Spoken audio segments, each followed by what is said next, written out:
Well, here you go. Good morning. Welcome. Baruch atah Adonai Eloheinu melech haolam asher kitshanu b'mitzvotav v'tzivanu la'asok b'divrei Torah. So we have come to the end of that section, that halacha involving vows and oaths, and we're onto a whole new section at this point. And this is just a follow-up on what we left off with regards to the whole story of Balak and what happened at the end there, and the Midianites and the Moabites. So we are picking that narrative up here at this point. So, and Vaydaber Hashem el Moshe lemor. So Hashem spoke to Moses saying, or as Dr. Pamela Barmish likes to say, quote, she doesn't translate lemor, she just simply says, quote, Nakom nikmat b'nei Yisrael. So avenge the vengeance of the children of Israel. Me'et hamidianim, from the Midianites. Achar ta'asef alamecha, and after that you shall be gathered to your people. So this is the very last act, as it were, right, that Moses is commanded to do for the Jewish people. We are certainly coming to the end of the book of Numbers. We've got one more Parsha here that we'll be actually including in this week. And then following this coming Shabbat, we will start the book of Deuteronomy, which of course is the series of 3 speeches that Moses gives to the Israelites right before his departure. And so it's interesting, right? So we know that after he does this, basically he's being told, after he accomplishes this, it will be time for him to depart. So here we go. So there's a question that this raises, because who does it say for him to take this vengeance? And it's only on the Midianites. And we know, in fact, that the Midianites weren't the only ones. We know that the Moabites were involved as well. And so we're going to examine that a little bit this morning. Me'et hamidianim, that question. Velo me'et hamoavim. And not, Rashi points out, not against the Moabites. It's dafka the Midianites. Why? Shehamoavim nichnasu ladavar mechamat yirah. So Rashi gives a really interesting answer. He says that the Moabites essentially had a reason. They got into this business on account of fear, that there was a reason that the Moabites wanted to defend themselves against what they saw was an attack on the part of the Israelites. So they had a reason. Shahayu yireim mehem, because they feared them. Shehayu sholalim otam, that they would plunder them. Shelor ne'emar, because it only says al titgar bam milchama. This is later on in Devarim, right, that God tells the Jewish people, do not engage with them in battle. Aval Midyanim, but regarding the Midianites, nit avru al riv lolahem. So I'm saying, I'm transposing the bet and the resh here, because I'm reading it as nit arvu, which would be to get mixed up. But it could be, and Lauren, I don't know if you're looking at a translation, but basically either it means or they overreached, something like that, avar, from to pass. But anyway, it seemed to make sense to translate it that they got mixed up in a disagreement, lolahem, that had nothing to do with them. So this is angered, but that's not necessarily literal. Okay. Well, but it so easily could have been a transposition of these 2 letters, right? And nit arvu would make sense. So I'm actually going to stay with it. And I don't think nit abru in the sense of God getting anger makes as much sense. We'll leave it at that. Thank you, though. I just was wondering. Davar acher, another reason, second reason why God didn't tell the Israelites to take vengeance on the Moabites. mipnei shtei predot tovot, because there were two good pigeons. Sheyeshli, this is as if God is saying this to Moses or to the Israelites.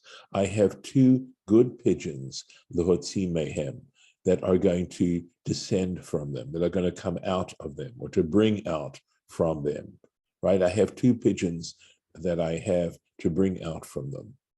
Ruth HaMoaviyah, Ruth the Moabitess, the Naamah HaAmmonit, and Naamah the Ammonite. So we all know about Ruth, but who is this Naamah? So apparently I did some research, and Naamah turns out to be a wife of King Solomon's. And King Solomon, if this is correct, at least that was the research that I did. I don't think I still have that piece up on my web. She's the one named. She's named in the Bible. So that's apparently. I will tell you why I'm sort of questioning that, and that is because we'll see. We're going to take a look at Torah Temimah that would seem to contradict that, but we'll see. So here we go. But here we go. Right here. This is the Torah Temimah on this. Me'et Hamidyanim, from the Midianites. V'halo Moavim hayut chila ladavar. But the fact of the matter is that the Moabites started the whole business. They got the whole thing going. So we'll take a look at his comment here. Ritzonu lamar, that is to say, tchilat sibat hahasata. The beginning of the reason for the seduction or the incitement, shehesit b'ya'atz bil'am lebalak. He is referring, this is advice that Bilam advised Balak, keneged Yisrael, against the Israelites, were Hayamoav. It was the Moabites. So remember, at the very end, after God has protected the Jewish people against Bilam's curses, and won't allow him to curse the Israelites, he only can wind up blessing them. Nevertheless, you may recollect that before he goes off and back, on his way back, he tells King Balak this advice about seducing the Israelite men that result in 24,000 of them die. And of course, Balak is the king of Moab, and we have that whole business. So this is sort of interesting, right? So he's suggesting here that there's an even bigger reason to pick on the Moabites as opposed to the Midianites. Ukidichtiv reish perik Parshat Balak, and as is written at the very beginning of the Parsha Balak, Vayigar Moav. But it does say Moav.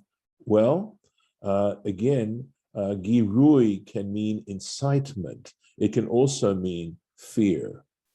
Vayomer Moav el ziknei Midian. So one could actually translate this particular verb in two ways. You could go two ways about it: that they were afraid, or that they decided to incite. And Moab said to the elders of Midian.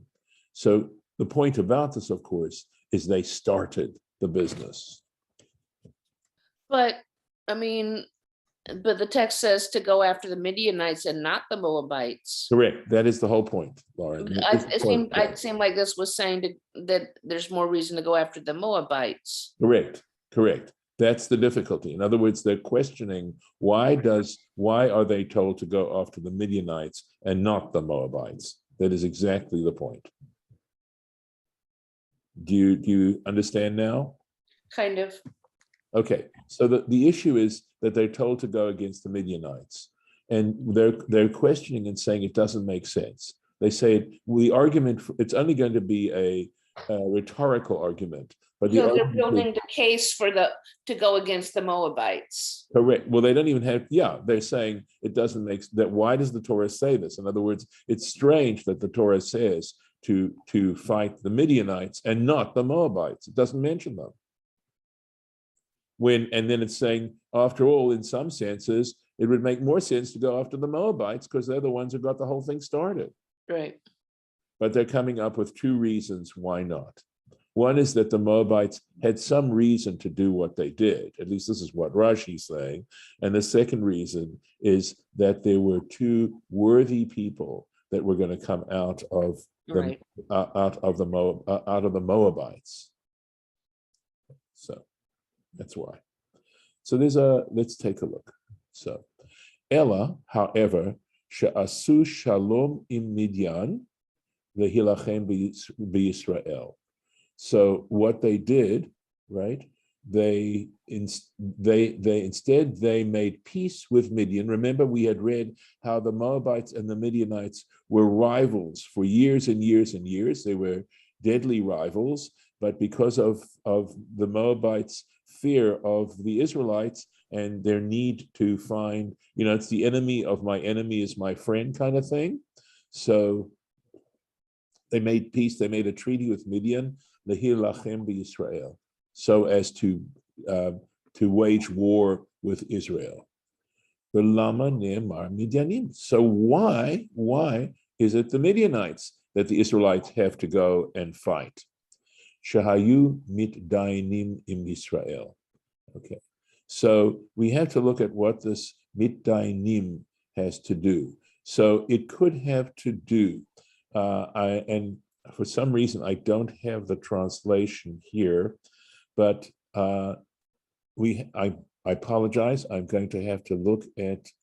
Okay, we're going to look at the Torah Temimah and see how he works with this. So the word madon, right? Madon has to do with to cause strife, and mitdainim could mean they cause strife or they were constantly in strife with the Israelites. It doesn't sound like a sufficient reason, but let's take a look at Torah Temimah's statement here. Here we go. Here we are. Shahaya lahem din umadon im Yisrael. So in other words, they were going into a judgment and a strife with the Israelites. Umadon, and he points out that the word madon im Midian, with the word Midian, hayu lashon nofel al lashon, that it's a pun, right?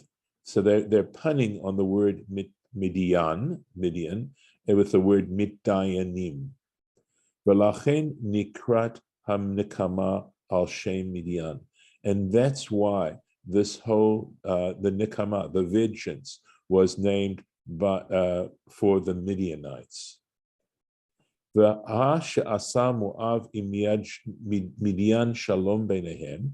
the fact that the Moabites made peace with the Midianites, it's explained earlier on in Parshat Balak. We've already dealt with this, right? The fact that they made peace. So he goes on to say, so he said, this is sounding like the fact that the reason why they use the term, that why the Torah uses the term the Midianites has to do with this struggle and this play on words with the word Midian. But we know what we've just read is that it's understood, at least there's certainly an interpretation that says the Dafka, the Midianites, and not the Moabites. So let's go on. We'll press on. The Iyen Bayalkut, and take a look at the Yalkut. The Yalkut Shimoni is a midrash on the entire Bible, and there's some original interpretations in that work. Kan, in this particular where they're talking about this Parsha of Mattot, Ita od drasha, there is another interpretation al pasuk zeh regarding this verse. And I'm going to quote. He says, I'm going to quote in this language. Nakom nikmat hamidyanim, right? Avenge the vengeance due the Midianites. Nakom nikmat. So this is interesting. He says, looking at the fact that there's a duplication of the word nakom nikmat, achat keneged Midian, one nekama against Midian, v'achat keneged Moav, and another one which is against Moab. So the Yalkut Shimoni, this is consistent now with what appears to be the meaning of what the Torah Temimah is saying, is that we shouldn't understand Dafka, the Midianites. We should understand that it's simply naming. So his point about it is that this was called the Midianite War only because of this play on words on the word Midian and Middayin, okay? But in fact, the Moabites were in fact included. They were included. So we have a dispute here. We have a disagreement. V'halo haya tchila be'etzatra al Yisrael. And in fact, okay, wasn't Moab the one who began this evil advice regarding Israel, against the children of Israel. Uma nishtane Midian mi Moab. So now this seems to go in another direction, right? In other words, we have one interpretation that says that Nakon Nikmat has to do with the Moabites, and now there's an argument against that, right? There's a refutation, an attempt to refute that by saying, well, Moab was the first with regard to this evil advice regarding the Israelites. And so it's saying, well, why? Perhaps it's saying here, well, why not just the Moabites? Because they're the ones who started this whole thing. Uma nishtane Midian mi Moab. So how is Midian different from Moab? Shene'emar nakom me'et ha-Midyanim, that it says to take revenge only against the Midianites. Uba Moab kativ, whereas with the Moabites, it's written, Alt tetzar et Moab, don't trouble Moab. Don't give them tzoros. Ela shahaya David atid. So here we go. So they're trying to clarify this sort of mess that's going on here. So Ela shahaya David atid latzet mivoav. But the fact is that King David would eventually descend from Moab. Amar le HaKadosh Baruch Hu l'Israel. So the Holy One, blessed be He, said to the Israelites, Himtinu li, wait for me. So wait for me, implying that it wasn't that they wouldn't eventually avenge the Moabites. It's just that it was put on hold. Mitzi'ah yeshli beinehem. I have this is something, mitzi'ah. A mitzi'ah is something that you find, okay? It's like something precious. There's something precious that I have among them. Ekachena mehem. First, let me take that. Let me just take that discovery, that finding. V'achar kach asu nikmat bahem. And afterwards, you should take that revenge. You should take revenge. V'chein matzinu, and this is what we find. Shekevan sheba David. So once David, in fact, arrived, Masru HaKadosh Baruch Hu b'yado, the Holy One, blessed be He, placed in his hands, in other words, he then gave David permission to fight the Moabites. Shene'emar, as it says, Vayach et Moab, he smote Moab. Adkan. So this is the entire passage from the Yalkut Shimoni discussing this business here. The Kitsur Midrasha Zo, and there's a shortened version of this particular interpretation. Ba'aba Gemara, you can find it in the Gemara in Baba Kama 38:2, Ukevisamuch, as is seen later on. Any questions before I move on with this? Because it's a little complicated. So now are they saying there are three reasons, in fact, because of Ruth? Let's see, the other person, and King David, is that the point about the Moabites? Yeah. Okay. So King David, you understand, is the same as the Ruth reason. Okay. King David is a descendant of Ruth. What it's saying is, so interestingly enough, okay, initially it sounds as if they aren't to take revenge against the Moabites at all. That's how this all started off, right? That the initial interpretation was they only take revenge against the Midianites. Okay. And the way Rashi puts it sounds like period. This is the reason, finished.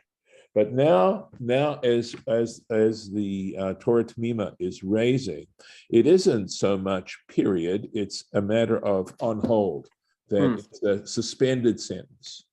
So, which takes care of the problem of why not the Moabites.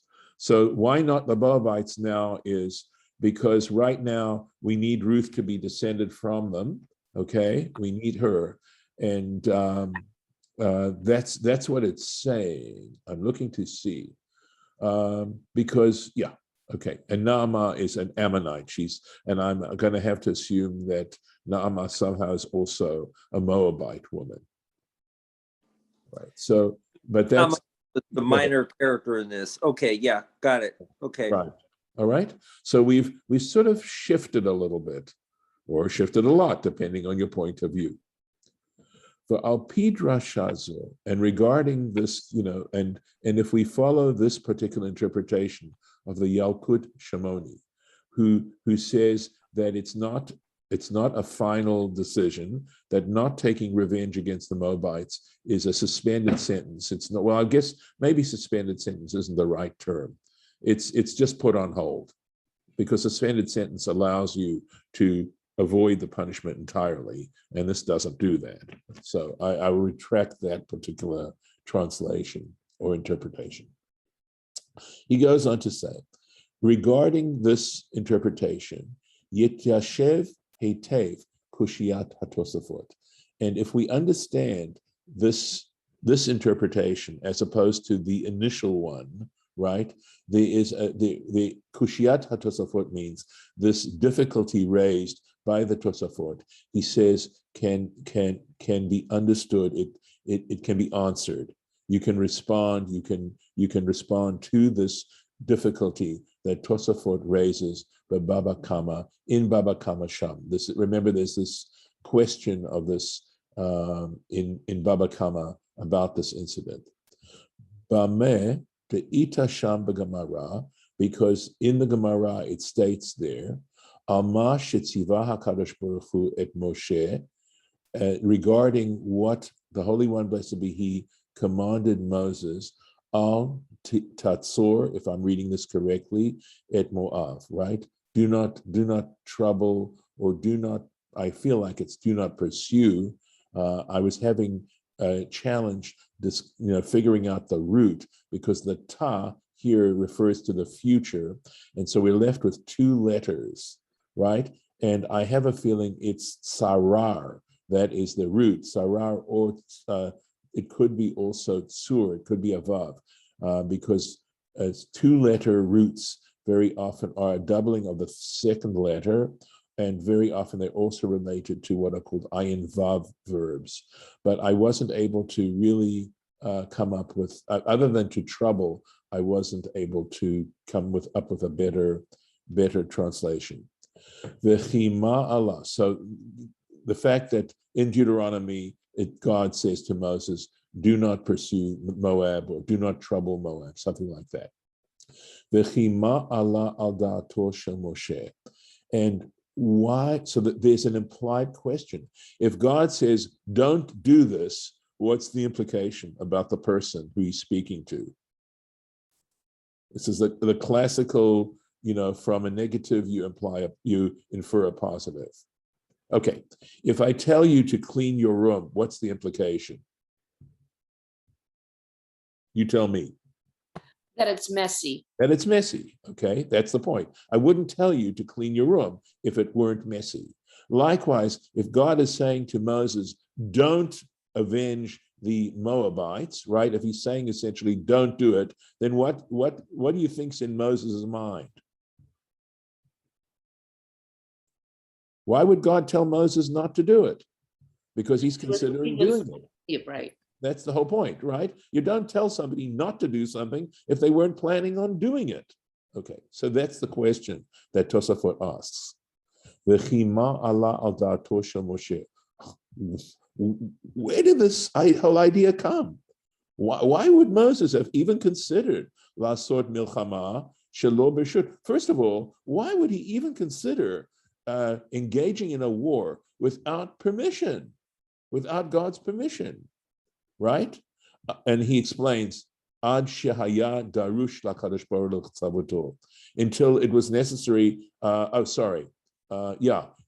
He's just explaining, so that to the point that God had to demand of him not to do it, right? Why would Moses be so determined to do it? What happened was Moses made an a fortiori argument himself. He was deducing this. And we know that a kal vachomer is a legitimate way to interpret Torah. Amar, this is what he was figuring. Uma midyanim. Well, if it was true of the Midianites, shelo ba'u ela la'azor et Moav, who only came to help Moab, right? Amra Torah tzaror et midyanim. And the Torah says we have to pursue the Midianites, right? First of all, it was the Moabite women who seduced the Israelites, by the way. Okay. And they were the ones who started this. So if God is telling me, this is Moses speaking, to pursue the Midianites, alachat kama v'chama, the Moabites, for sure the Moabites. We had even more reason to attack the Moabites. Moavim atzman lo kol shechen. Certainly the Moabites themselves, certainly God would want us to do this. So in other words, Moses was drawing a logical conclusion from the fact that God had told him to attack the Midianites. From this, he concluded, well, then for sure the Moabites. Amar lo HaKadosh Baruch Hu, and for this reason, the Holy One, blessed be He, says to him, Lo keshe alta al da'atcha, alta al da'ati. What you figured, I didn't figure. That wasn't all of it, right? What you concluded, I didn't conclude. God is saying to Moses, Shtei predot tovot yesh li lotzi mehem. And here we go. I have some, God says to Moses, I have a reason that I didn't say it, right? Forget the kal vachomer. I have 2 good pigeons to bring out from them. Ruth ha'Moabit, ha'Moaviyah, Ruth the Moabitess, the Nama ha'Ammonit, and Nama the Ammonite. Adkan, this is it. Okay. The Hikshu HaTosafot, and the difficulty that the Tosafot raise, Mima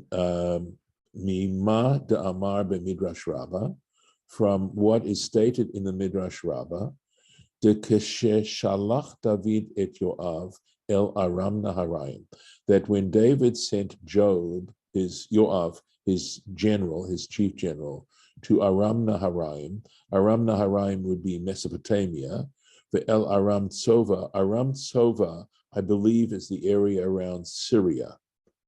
Paga b'Moavim. Joab met Moabites. Uvikesh la'abdan. And Job wanted to destroy them. Veheviu lo istraot. And the Moabites brought him te'udot, that's the explanation of istraot, certificates, shelahem, that they owned, al titzar et Moav, that it said there, do not pursue the Moabites, or do not trouble the Moabites. The Heshiv David, and David responded. Rabbi, it's 9:59. Oh wow, I had no. I mean 7:59 your time. Sorry. No, I understand. It's okay. Anyway, I'm sorry. I also have to abruptly go and join a family Skype. No problem. I mean Zoom. Thank you. Sorry about that. No. I'm so glad you did, because I didn't hear my alarm go off. Let me put this in here. Wow, the time went very good, very quickly. So I'm going to put the little marking in here, and hopefully you will enjoy finishing this up. It finishes up here. All right, we'll stop the share, and I'll stop the recording and thank those who have been following us.